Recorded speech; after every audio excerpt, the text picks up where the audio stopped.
প্রকাশ্যে কখনো নিজেদের সম্পর্কের কথা স্বীকার করেনি রণজয় বিষ্ণু ও শ্যামউক্তি মুদুলি। তবে সমাজ মাধ্যমে ছড়িয়ে পড়া ছবিগুলি কিন্তু অন্য গল্প বলছে। সম্প্রতি এই দুই তারকার নতুন কিছু ছবিকে ঘিরে নেটপাড়ায় জোর গুঞ্জন। যদিও তারা একসঙ্গে কোনো ছবি পোস্ট করেননি, কিন্তু তাদের আলাদা আলাদা ছবিতেই অনুরাগীরা মিল খুঁজে পেয়েছেন। প্রশ্ন উঠছে, সত্যিই কি তারা একসঙ্গে পাহাড়ে বেড়াতে গিয়েছেন? তাদের সম্পর্ক নিয়ে আগেও বহুবার প্রশ্ন উঠেছে, কিন্তু প্রতিবারেই তারা বিষয়টি এড়িয়ে গেছেন।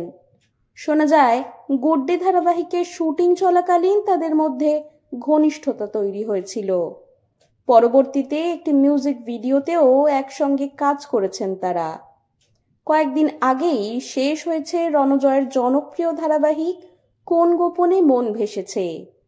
টানা শুটিংয়ের পর বিশ্রাম নেওয়ার সিদ্ধান্ত নিয়েছিলেন অভিনেতা। শেষ দিনে শুটিংয়ের পর তিনি জানিয়েছিলেন, কয়েকটা দিন ঘুরতে যাব।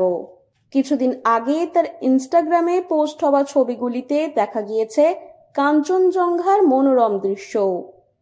অন্যদিকে শ্যামউক্তির ইনস্টাগ্রাম প্রোফাইলে ঢুকলেই দেখা যাচ্ছে পাহাড়ে একের পর এক ছবি।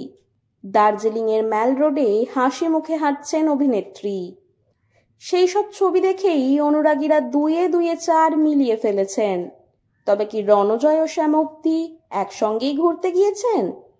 তবে এই প্রসঙ্গে এখনো রণজয় বা শ্যামউক্তি কেউই মুখ খোলেননি।